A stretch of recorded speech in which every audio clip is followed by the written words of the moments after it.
Daily Sean, welcome back, tribe. I'm your host, Sean Dent. Talking about some good news. Had a proud papa moment.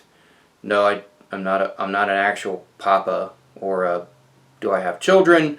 But I am talking about my preceptee children. Can I say that? Is that offensive?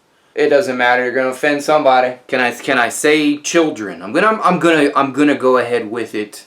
So, just this past week, in my at work, we have two preceptees, two brand new advanced practice providers who have come off orientation, and they have crossed the threshold from preceptee to practitioner.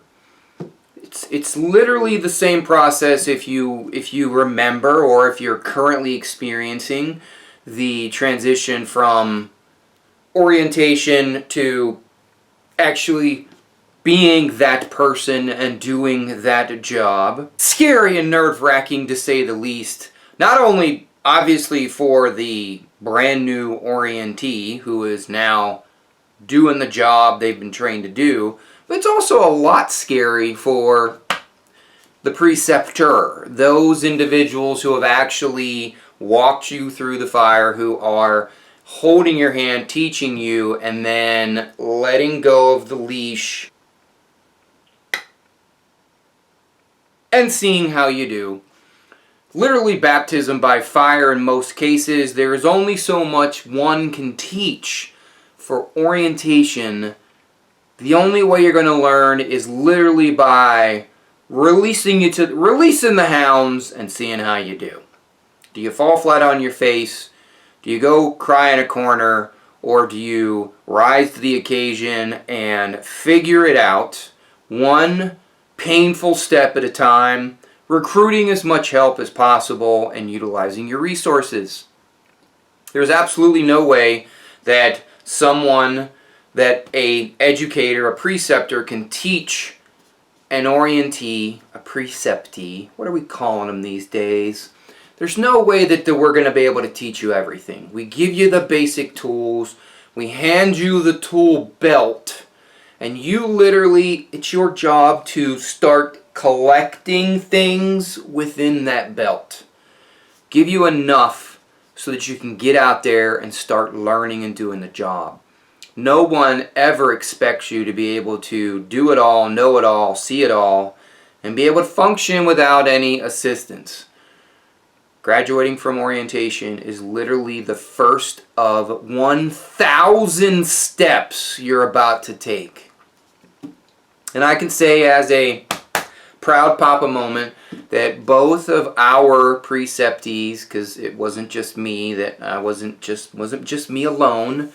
It was a village that created and helped these two individuals. The village, the critical care medicine village, I, amongst many others, helped teach them and guide them and give them the tools to become the practitioners that we know they can be. And they both literally, can I say pop? I don't know. I don't think I can say that. I think you know what I wanted to say. I'm not going to say it because I'm pretty sure that's way beyond the YouTube community guidelines, and that's quite vulgar. So we're going to go ahead and not say that. Broke the seal, and over the weekend, both were thrown into the fire pit and did wonderfully.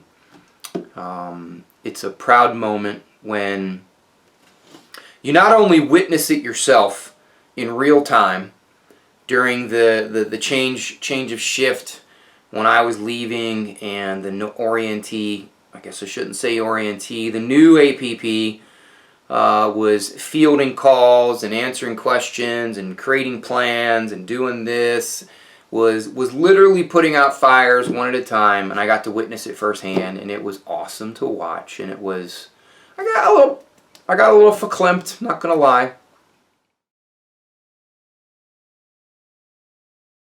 It's an amazing thing to watch someone go from that deer in headlights, I don't even know what to say, do, I don't know what to interpret, to having them be a versed practitioner who can make split-second decisions and make informed and safe decisions regarding patient care and plans of care and delegating things. It was an awesome sight to see.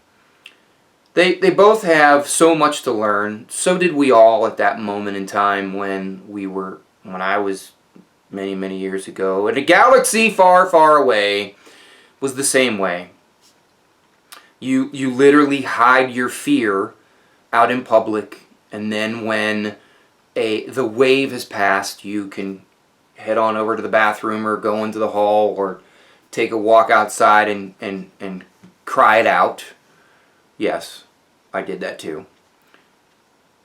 But I got to witness it firsthand. And not only that, but then several days later when I came back on shift, I had nurses from multiple ICUs at different times, without any prompting, come up and tell me what kind of a job they did and that they were pretty impressed at what they did.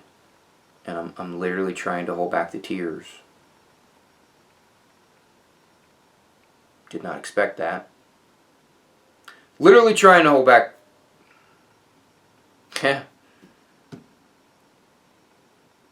It's an awesome moment when why am I this is what the pandemic is doing to me. I'm getting tearful over something like this. This is crazy. The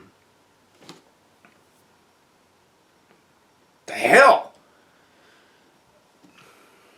It's amazing to see someone go from not understanding like complex critical care concepts to be able to navigate through it and teach it to someone else, or to help pay it forward to the next person. Because being a brand new practitioner is a very weird space, because you're still learning how to do the job and survive, but you're also tasked with guiding those other critical care healthcare professionals, having to guide those critical care nurses at the bedside, having to guide and collaborate with the respiratory therapist and the nurses and other APPs and physicians from all walks of life. You have to live in, like, you have to simultaneously command respect and command and direct, but at the same time be vulnerable enough to say, help, I'm completely clueless and I don't know what to do. To be able to do both those things at once is a lot harder than it seems. And for us as preceptors and educators to be able to get someone to that point is challenging sometimes, is always challenging, but to watch it come to fruition and to see them do it is just an awesome feeling. And it just reinvigorates, it lights that flame that sometimes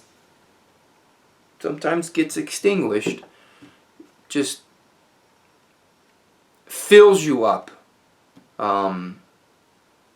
Definitely puts deposits in my emotional bank to see things like that. In a time when things are very stressful, we're in the midst, whenever you're watching this, we're in the middle of the pandemic right now, and the energy is just being sucked out of you every day. So for me to experience something like that, it was needed. I can't thank everybody enough for being a part of that. And it's not some amazing event that we have to stop and celebrate. But on the other hand, I think we have to, because it's not easy for everybody involved. It's really not easy to do things like this. And we've done it so many times in my department, and I've taught so many people that it just becomes second nature, and it's kind of like, looking at a lab and replacing an electrolyte. It's just as commonplace as replacing an electrolyte, when it's really not. It's a lot harder. And I want to take a moment to recognize that one, I'm proud of what I was able to do and what my team was able to do, but beaming with pride over seeing what those two new practitioners could do.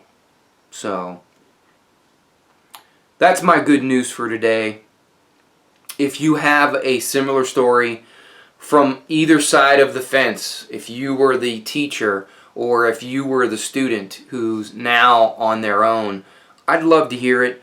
I'd love for you to post it in the comments, share it with the tribe so that they can see that it's not just me, it's not just them, that this is a repeated process that we do over and over again, and we're pretty damn good at it, and we should be proud of that. So hats off to those who are part of this process. Don't have much else to say. End of the video. You know what to do. Thumbs up, hit the subscribe button, and I'll see you in the next video. Daily Sean, I'm out.